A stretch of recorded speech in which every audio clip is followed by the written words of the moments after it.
Les échecs, c'est crissement formateur. Je me rappelle, ma fille, l'année passée, elle a eu une compétition de gym, puis elle l'a eu raide pour de vrai. Elle avait super bien performé l'année d'avant, puis là, elle arrive là-bas, elle fait ses routines, elle fait ses choses, puis il est arrivé deux, trois petites crottes, puis ce jour-là, elle a pas de médaille, puis elle a pas de ruban, tu sais. Je pense que c'était la première fois qu'elle sortait d'une compétition avec aucun ruban, puis aucune médaille. Puis je me rappelle, j'étais allé la voir dès que ça a été terminé, puis tu vois, tout le long qui remettait les prix, elle attendait, puis finalement, ben, son nom n'a pas été nommé, tu sais. Puis là, après ça, elle avait de la peine, puis elle pleurait. Puis j'étais allé la voir, puis j'ai demandé, j'ai dit, ma grande, est-ce que tu as tout donné, tu sais? Elle dit, oui. J'ai dit, t'as tout donné, tu as travaillé fort, hein? Elle dit, oui, j'ai travaillé fort. J'ai dit, est-ce que tu as tout fait, qu'est-ce que tu pouvais? Elle dit, oui, je te jure, papa. J'ai dit, ben, ma grande, tu peux être fier de toi. Le résultat, c'est une validation, mais tu as tout donné, qu'est-ce que tu avais. La prochaine fois, ça va bien aller. Ça va bien aller parce que tu vas encore travailler, puis tu vas donner encore tout, qu'est-ce que tu as. Puis je sais qu'en ce moment, tu es triste, puis tu as de la peine, puis c'est dur, là. Puis ça va te réarriver dans la vie. Mais aujourd'hui, là, ben c'est juste une journée. Une journée, c'est 365, puis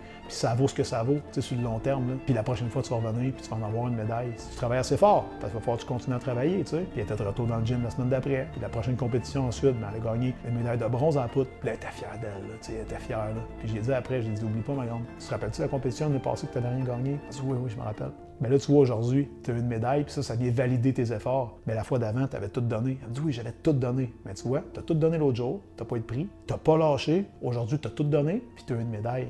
Fait que la fois d'après, là, quand tu es sur le bord d'être découragé, rappelle-toi que tes résultats ne sont pas toujours alignés sur tes efforts. C'est normal. Mais cette fois-là, gars, t'en as eu une, la fois d'avant, t'en as pas eu. Ça se peut que la prochaine fois, t'en aies pas non plus. Mais prends ça, mets ça dans ton sac à dos, là. Puis pour la vie, je le sais très bien que ma fille, vu qu'elle a vécu des affaires un peu plus dures quand elle avait 8, 9, 10 ans, mais qu'elle soit à l'âge adulte, là, ben, elle va être capable d'en prendre. Ça part de l'éducation qu'elle a reçue. Puis c'est beaucoup plus formateur, jeune, OK, de pas toujours être un parent hélicoptère, là, puis de padder ton enfant, puis de l'envelopper de papier bulle, puis être sûr qu'il arrive jamais rien. Il faut qu'ils vivent des défaites, il faut qu'ils vivent des moments tough, mais toi, tu es avec eux autres, puis tu es capable justement de les encadrer, puis d'être présent avec eux. Quand ils vivent justement des défaites, c'est 100 fois plus formateur qu'une victoire, puis moi je suis content qu'elle peut justement vivre les deux, puis l'accompagner là-dedans aussi.